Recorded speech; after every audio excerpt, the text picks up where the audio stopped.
Right. Major retired Meesam रजा ने भी join किया है, उनको भी खुश आमदीद कहेंगे। बहुत शुक्रिया वक्त देने के लिए ट्रांसमिशन में मीसम साहब। मैं अभी थोड़ी देर पहले रॉयटर्स की एक रिपोर्ट देख रही थी जिसमें बार बार एक लफ्ज़ इस्तेमाल हुआ है, स्ट्रेटेजिक डिसेप्शन, यानी धोखाधड़ी। तो ये बार बार कहा जा रहा है कि इसराइल और अमेरिका जो हैं वो स्ट्रेटेजिक डिसेप्शन कर रहे हैं ओवरऑल इस वक्त ईरान के साथ और मुस्लिम खत्ते के साथ। Do you think so? आप कितना अग्री करते हैं इसको, और अगर ऐसा है तो इसके कॉन्सिक्वेंसेस फिर आगे क्या देखेंगे? आपकी आवाज नहीं आ रही मीसम साहब, आवाज आ रही है आपको मेरी? Now, मीसम साहब, कैन यू हेयर मी? आपकी आवाज बहुत कम आ रही है हमारा। अच्छा, आई एम ट्राइंग।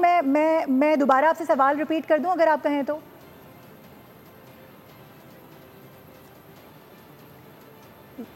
ठीक है। अच्छा मीसम साहब, मैं ये पूछना चाह रही थी कि रॉयटर्स की रिपोर्ट कह रही है कि स्ट्रेटेजिक डिसेप्शन यानी धोखाधड़ी से काम लिया जा रहा है अमेरिका की जानिब से, इसराइल की जानिब से मुस्लिम खित्ते के लिए। आप कितना अग्री करते हैं इससे? देखिए, इस वक्त ऐसा क्यास का आलम है कि कुछ समझ नहीं आ रही कि कौन किसको धोखा दे रहा है, कम से कम अमेरिका और इजराइल के बीच में। अगर आप इसकी पूरी वॉर स्ट्रेटजी देखें तो ऐसा नहीं हो सकता कि अमेरिका के कहे बगैर इजराइल जो है वो ईरान के ऊपर अटैक करते। जो काम वो पिछले 50 साल से न कर सका वो अचानक उसने कर दिया, और जिस दिन किया उससे फौरन बाद डोनाल्ड ट्रंप साहब की ट्वीट आ जाती है कि हमारा इस अटैक से कोई लातल्लुकी है और अमेरिका इसमें शामिल नहीं है। अब जब ये हो जाता है तो ईरान उसके बाद जवाबी कार्रवाई शुरू कर देता है। ईरान भरपूर जवाबी कार्रवाई देता है, और इतनी जवाबी कार्रवाई देता है कि इजराइल जो है वो घुटने टेक देता है और भागता है अमेरिका के पास। अमेरिका होल्ड कराता है उसको। अमेरिका फिर उसके बाद ट्वीट करता है कि इजराइल के पास कैपेबिलिटी नहीं है ईरान के जोहरी तंसीबात को एड्रेस करने की। दैट मीन्स अब आप अगर इसकी डिफेंस एनालिज्म में अगर क्रिटिक में जाएं तो अमेरिका ने इजराइल को डिच किया है इस सारी गेम के अंदर, और फाइनली उसको प्रूव किया है कि तेरी वर्थ ये है कि तू उस ईरान को रोक भी नहीं सका। और कल जो अमेरिका ने उसके ऊपर एक फेस वॉश जो किया है उसमें अगर आप देखा जाए तो उनकी कैपेबिलिटी B-2 बॉम्बर्स की 60 फुट तक डैमेज करने की है, जबकि उनकी तंसीबात तो 300 फुट से शुरू हो रही हैं। तो ईरान की स्टेटमेंट के मुताबिक no damage has been done, बस सिर्फ एक जो इस्फहान का उनकी न्यूक्लियर साइट है उसका एग्जिट और एंट्री गेट डैमेज हुआ है।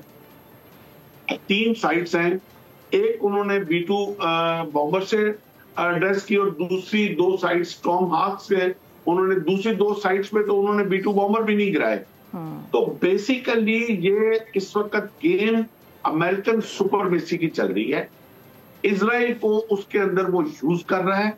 लॉजिस्टिक्स, वेपन्स, इंडस्ट्री, वॉरलॉर्ड्स सब अमेरिकन बूम कर रहे हैं इस जंग के अंदर। इजराइल एज अ जोकी आप समझिए ना, जिस तरह वो घोड़ों की रेस होती है तो मालक घोड़े का कोई और होता है, जीतना किसी और में होता है, और जोकी उसके ऊपर बिठाया होता है जो बज़ाहिर घोड़े के ऊपर बैठ के दौड़ रहा होता है। अमेरिका इसमें इजराइल को एज अ जोकी यूज कर रहा है, मगर इजराइल इसके अंदर इस कदर बेवकूफ बना है और इजराइल ये भूल गया है कि उसके पास मेरे साथ शामुल हक साहब बैठे हैं, वो बड़े काबिल तज्जिया निगार हैं, हमारे उस्ताद भी हैं, कि वॉर के अंदर किसी भी वॉर स्ट्रेटेजी में आपके पास ज्योग्राफिकल स्ट्रेटेजिक डेप्थ होना बहुत जरूरी होता है जंगों में। इजराइल के पास वाहिद डिसएडवांटेज जो पूरी इस जंग में है उसके बाद उसके पास ज्योग्राफिकल स्ट्रेटेजिक डेप्थ नहीं है।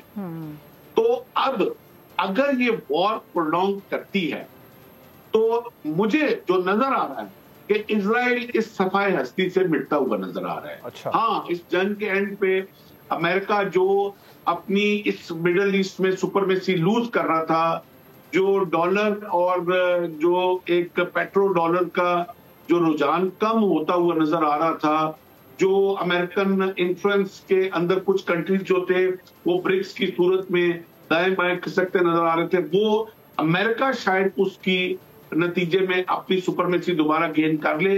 मगर इस जंग का सबसे बड़ा लूजर जो होगा वो इजराइल होगा। जी बिल्कुल ठीक है, आपका पॉइंट आया। सब्सक्राइब करें और बेल दबाएं ताकि कोई खबर रह न जाए।